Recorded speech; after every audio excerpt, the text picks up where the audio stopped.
The photograph was discovered in a dust-choked archive box, mislabeled and forgotten, its edges curled inward as if trying to close itself off from the present. At first glance, it showed nothing more than what countless early 20th century family portraits revealed: a stern father seated at the center, a mother standing just behind him with her gloved hand resting lightly on his shoulder, and two children posed stiffly at either side. Their expressions were formal, almost rehearsed, the kind demanded by long exposure times and an era that mistrusted smiles. The backdrop was plain, the furniture unremarkable, the lighting uneven but familiar.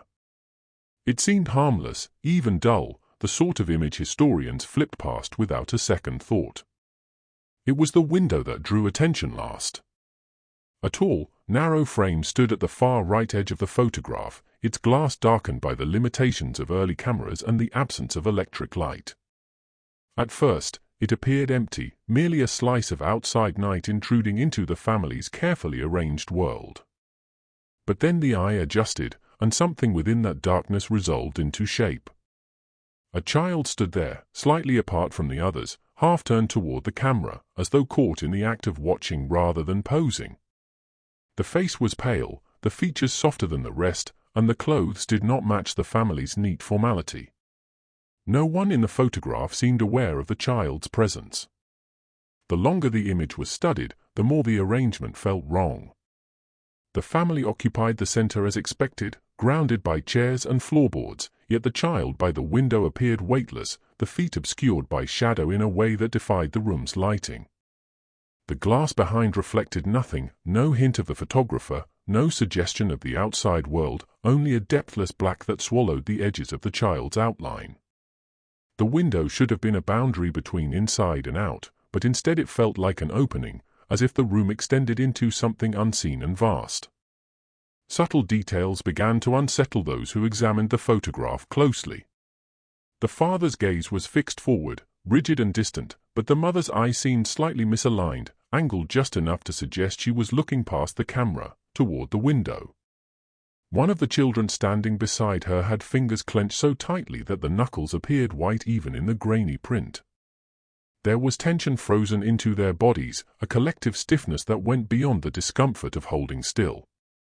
It felt less like a family preserving a moment and more like a group enduring one. The child by the window remained the most disturbing element. The face was clear enough to register an expression, yet that expression refused to settle into anything recognizable. It was not fear, nor sadness, nor joy. It was patience. An unsettling, deliberate stillness, as though the child had all the time in the world and was waiting for something just beyond the frame to finish unfolding. The eyes, darker than the surrounding shadows, seemed to meet the viewers directly, collapsing the distance of more than a century in an instant. What made the photograph linger was not any single anomaly, but the way it resisted explanation. It looked like a record of an ordinary family, yet it carried the atmosphere of a warning unspoken. The window stood open to nothingness, the child stood where no child should be, and the family remained trapped in their silent arrangement, unable to turn, unable to speak. The image suggested that whatever had entered that room in 1910 had never truly left, and that by looking too closely, the viewer had already taken a step inside. The contradiction was so small at first that it felt almost embarrassing to point it out, the kind of detail that archivists usually dismissed as a clerical error.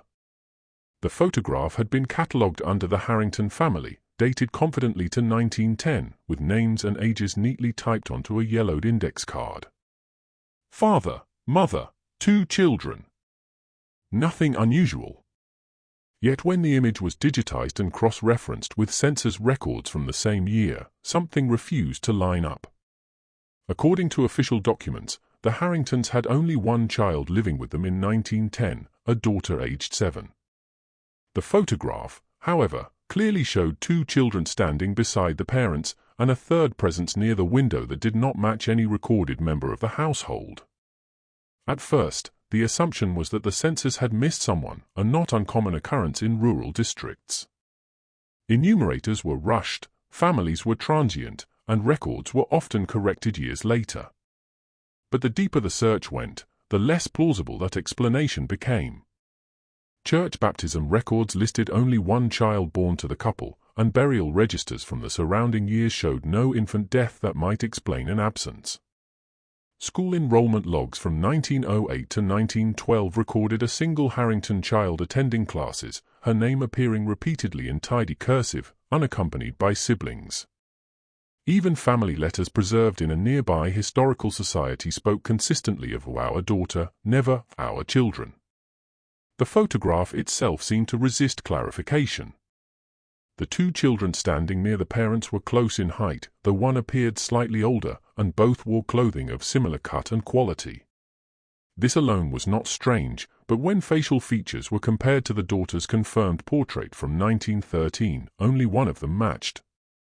The other child's face shared no obvious resemblance to either parent, nor to any known relatives traced through genealogical charts. The jawline was different, the eyes set wider apart, the expression oddly muted. It was as if the child belonged to a different family entirely, inserted into the image without explanation. Archivists began to suspect the photograph had been mislabeled, perhaps confused with another family's portrait. But that theory collapsed when the furniture and backdrop were examined. The chair the father sat on appeared in multiple verified Harrington photographs, identifiable by a distinct crack in one leg and a carved floral motif on the armrest. The backdrop cloth, creased in a specific diagonal fold, matched the one used by a local photographer whose ledgers placed him in the Harrington town during the spring of 1910. Everything about the setting aligned perfectly with the Harrington household, except the presence of an extra child who should not have been there. The index card, once trusted, became a source of unease. It had been written years after the photograph was taken, likely by someone who had never met the family. Yet even when researchers tracked down earlier handwritten notes associated with the image, the inconsistency persisted. One margin note from the 1930s read simply, "Children unclear," followed by a faint question mark. Another, added decades later in different ink, stated, "Possibly cousin," without any supporting documentation. These small hesitations, scattered across time, suggested that others had noticed the discrepancy but had chosen not to pursue it, perhaps because the answer led nowhere comfortable. The contradiction deepened when the photograph was shown to a distant Harrington descendant. She recognized the parents immediately and identified the confirmed daughter without hesitation. When asked about the second child, her certainty faltered. She leaned closer to the screen, squinting, then shook her head. There was no family story, no whispered legend, no mention of an adopted child or a relative taken in temporarily. When her eyes drifted toward the window, her expression changed entirely. She did not name what she saw there.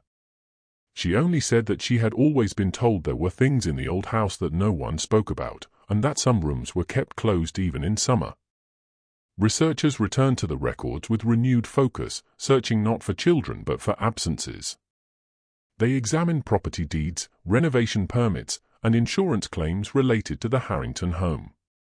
One document stood out, a brief report filed in 1909 regarding damage to a second-floor window, described vaguely as the result of an incident.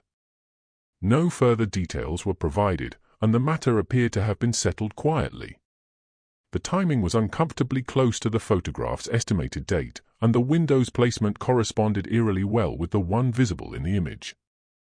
The harmless family portrait began to feel like a frozen lie, a visual assertion that everything was ordinary when the written record insisted otherwise. Photographs were supposed to clarify history, to anchor memory in light and shadow, yet here was an image that contradicted ink and paper with unsettling confidence. The extra child's presence was not blurred or faint, not the result of double exposure or motion.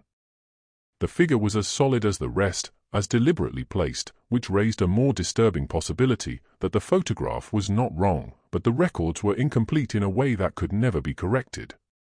What unsettled those studying the image most was not simply that a child appeared who should not exist, but that the photograph treated this impossibility as normal.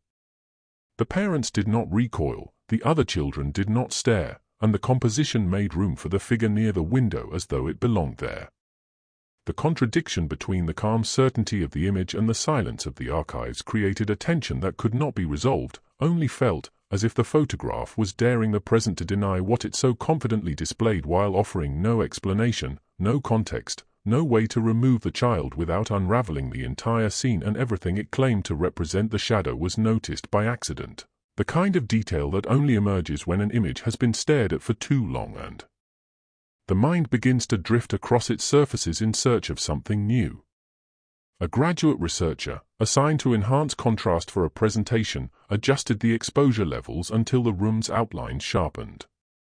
Floorboards emerged more clearly, the legs of chairs darkened, and beneath each member of the family, a faint pooling of grey confirmed their physical presence in the space.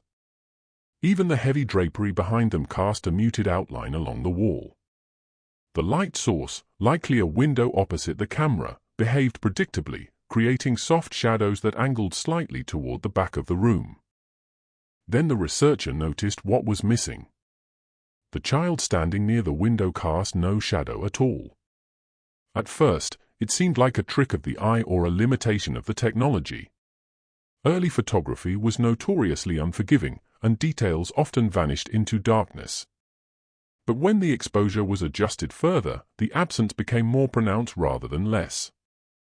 The child's feet, though partially obscured by the hem of their clothing, should have intersected with the light in some way. Even a faint distortion on the floorboards would have sufficed. There was nothing. The space beneath the child appeared uninterrupted, as though the light passed through rather than around them. To rule out error, the researcher overlaid a grid across the image, mapping the angles of light and shadow throughout the room. Every object behaved as expected. The father's chair produced a long, narrow shadow consistent with its position. The mother's skirt cast a soft, uneven shape that spread toward the wall. The confirmed daughter's shoes created two small dark patches, barely visible but undeniably present. The geometry of the room held together with unsettling precision. Only the child by the window existed outside this logic, unaffected by the same rules that governed everything else in the frame. Word spread quietly through the department, drawing in others who tried to explain it away. One suggested that the child was positioned closer to the wall, standing in a pocket of darkness where shadows blended into the background. But when the image was examined at higher resolution, the floorboards beneath the child were clearly visible, their grain and seams uninterrupted. Another proposed double exposure, a common flaw in early photography. Yet double exposures usually produced ghosting, a translucence that overlapped with other elements. The child by the window was solid, sharply defined, and fully opaque. The inconsistency grew more disturbing when measurements were taken. Using known dimensions of the furniture, researchers estimated the child's height and distance from the light source. By every calculation, a shadow should have existed, even if faint. Its absence was not subtle or ambiguous. It was absolute. The child occupied space without interacting with it, as though the floor and light simply refused to acknowledge their presence. The pattern revealed itself slowly, not through a single revelation but through a creeping accumulation of coincidences that no longer felt accidental. It began when a visiting researcher, familiar with the Harrington photograph but working on an unrelated collection, paused at a different image taken nearly 15 years later. This second photograph depicted a school group assembled outside a brick building, children arranged in uneven rows, their faces blurred slightly by movement and age. Nothing about it seemed remarkable until the researcher felt a strange recognition, an almost physical tug of familiarity that made her look closer. Near the edge of the group, half obscured by a taller child, stood a figure whose posture and proportions echoed something she had seen before. When the image was enlarged, the resemblance sharpened into something unsettling. The child's face was angled slightly away from the camera, but the visible features matched too closely to dismiss. The same wide-set eyes, the same softness of the jaw, the same neutral expression that resisted emotion. The clothing was different, appropriate to the later date, yet the body beneath seemed unchanged. According to the photograph's caption, the school group was taken in 1924. The Harrington photograph was dated to 1910. If the child were the same, they should have aged visibly. They had not. The possibility of coincidence was considered seriously. Human faces often resemble one another, especially when filtered through grain and damage. But curiosity had been sparked, and with it came a quiet compulsion to search. Archives were combed for other images from the same region and surrounding decades. The search parameters were intentionally broad, spanning family portraits, institutional photographs, church gatherings, and town events. Days passed with nothing of note, and then another image surfaced. This one showed a funeral procession from the late 1930s, mourners dressed in dark coats, heads bowed. At the far left, partially cut off by the frame, stood a small figure near a tree. Once seen, it could not be unseen. The child was there again, unchanged, untouched by time. The image quality was poor, yet the familiar shape of the face emerged clearly enough to confirm the resemblance. The researcher felt a tightening in her chest, an irrational but persistent sense that she was tracing the same presence across decades like a fingerprint left intentionally behind. She began to overlay the images digitally, aligning eyes, noses, and mouths. The match was never perfect, but it was close enough, consistently enough, to erode any remaining confidence in chance. More images followed, discovered by others who had heard rumors of the anomaly and begun looking for themselves. A 1918 hospital staff photograph showed the child standing near a doorway, not in uniform, not identified by name. A 1942 wartime factory image captured the child reflected faintly in a window behind a group of workers, the face distorted by glass but unmistakable. Each time, the context changed, the years advanced, yet the child did not. There was no visible aging, no transition from youth to adolescence to adulthood. The child existed in a fixed state, as if time passed around them without leaving a mark. The appearances were never central. The child was always near the edge, partially hidden, standing apart. Sometimes they faced the camera, sometimes they did not. Sometimes they were sharply in focus, sometimes blurred by motion or shadow. But they were always present in a way that suggested intention, as though placement mattered more than visibility. The photographs spanned different photographers, different technologies, different purposes. No single explanation could account for such consistency across unrelated images. Attempts were made to identify a real person who could explain the pattern. Missing persons records were reviewed, though they rarely included photographs from that era. Adoption files were examined, as were records of itinerant families who moved frequently and left little trace. Nothing aligned.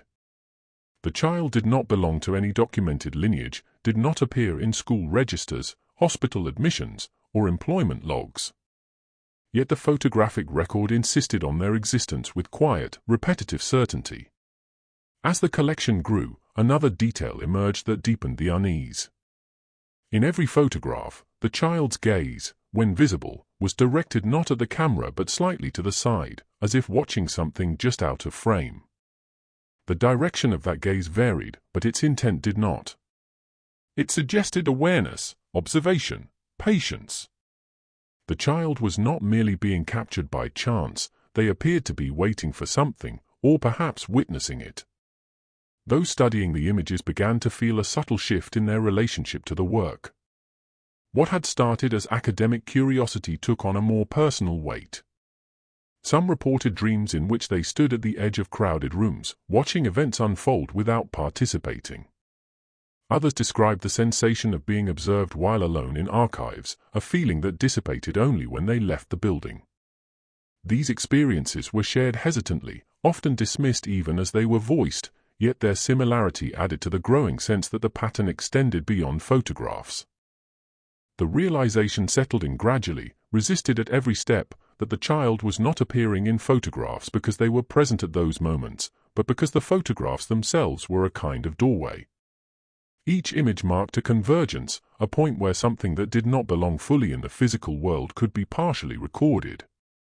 The child's unchanged appearance across decades was not evidence of longevity but of stasis, as though they existed outside the flow of time that carried everyone else forward. What made the pattern most disturbing was its selectivity. The child did not appear everywhere, not in every photograph, not even in most. The images they inhabited shared no obvious thematic connection beyond place and a subtle undercurrent of transition or loss. A school, a hospital, a funeral, a factory during wartime. Moments where lives shifted, where endings brushed up against beginnings. The child lingered at those thresholds, present but not participating, captured but not contained, leaving behind a trail of images that, when placed side by side, formed a silent narrative of continuity without progress, existence without growth, and a watching presence that seemed to persist as long as there were moments worth observing. The eyewitness account emerged reluctantly, carried forward by chance rather than intent, as though it had been waiting for the right moment to surface. It came from a recorded oral history interview conducted in the late 1970s, buried deep within a collection of regional testimonies that few had revisited in decades. The speaker was an elderly woman whose voice trembled with age but sharpened whenever she spoke of her childhood home. She had lived only 2 houses away from the Harringtons in 1910, close enough to hear their doors open and close, close enough to know when the lights went out at night, close enough to sense when something was wrong without ever being told. At first, her recollection seemed ordinary.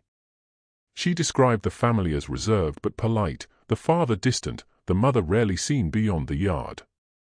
Then the interview asked about the children, and the woman hesitated. The pause stretched long enough to make the tape hiss uncomfortably. She corrected herself mid-sentence, saying there was only one child, always had been. When prompted about neighborhood playmates, she shook her head, insisting the Harrington girl played alone. Her certainty was firm, almost rehearsed, as though she had answered this question many times in her life. It was only later in the interview, when the conversation drifted toward local rumors and unspoken fears, that the woman mentioned the photograph. She did not call it a portrait or a picture. She called it proof. According to her, the photograph had caused quiet unrest even at the time it was taken. Neighbors had been invited to see it, as families often did, yet reactions were subdued. People lingered longer than necessary, their eyes drawn to the same place. Some commented on the fine quality of the image. Others said nothing at all. No one asked about the extra child, and no one acknowledged the figure near the window. The interview, sensing a shift, asked her directly whether the Harringtons had more than one child. The woman answered without hesitation that they had not. When asked who the other child in the photograph was, her voice dropped. She said the child was not alive. She did not say dead. She said never alive. She explained that everyone on the street knew this, though no one spoke of it openly. The Harringtons had lost a child before moving into the house, a child who had never been seen, never named in public, and never buried in the local cemetery. The loss was treated as something unfinished, something unresolved. According to her account, the Harrington mother had once been pregnant, but the child had not survived in any conventional sense. There had been no funeral, no announcement, no period of mourning that neighbors could recognize. The mother simply withdrew for a time, and when she returned, the house felt different. Curtains were kept drawn. Certain rooms were closed off entirely. The woman recalled her own mother warning her not to look into the Harrington windows at night, not because of anything one might see, but because of what might look back. When pressed on how a child who was never alive could appear in a photograph, the woman struggled to explain. She did not frame it as a supernatural event, nor did she use religious language. Instead, she spoke of presence, of something that lingered because it had never been properly acknowledged. She believed the Harringtons had taken the photograph deliberately, as an act of recognition rather than remembrance. The image was not meant to capture reality as others understood it, but reality as the family experienced it, including what could not be explained or shared. Her account aligned disturbingly well with other fragments researchers had already uncovered. The absence of birth and death records, the silence in letters, the way the photograph made space for the impossible without comment. The eyewitness did not describe the child by the window as a ghost or a spirit. She described it as something unfinished, something that had not been allowed to complete its passage into the world and therefore remained close, attached to toggle between being and not being. She recalled one afternoon when she had been sent to deliver a parcel to the Harrington house. The door had been opened only a crack, just enough for a hand to appear. Inside, she sensed movement, the sound of feet on the stairs, though no one else should have been home. She remembered glancing toward the window and feeling an overwhelming urge to look away, a pressure behind the eyes that made her dizzy. She ran home afterward and refused to return, though she could never explain why. The interview asked whether she believed the child in the photograph was the same presence she sensed in the house. The woman answered that she believed the photograph had not created the image, but revealed it. She said cameras sometimes saw things people trained themselves not to, especially in those days when photographs were rare and treated with a kind of reverence. The act of gathering the family together, of standing still and waiting for the shutter, had opened a moment long enough for what lingered to step into view. What made her testimony especially unsettling was her insistence that the child's appearance was not accidental. She believed the Harringtons knew the child would be there. She described the parents' expressions in the photograph as strained, not because they were posing, but because they were enduring something deeply personal being made visible. The confirmed daughter, she said, had grown up knowing never to stand too close to the window, never to acknowledge the space beside it, never to ask questions about the nights when footsteps echoed from empty rooms. When the interview ended, the woman added one final remark that was not prompted by any question. She said that people assume photographs preserve the past, but sometimes they preserve what the past could not let go of. She warned that once something like that was captured, it did not remain safely inside the image.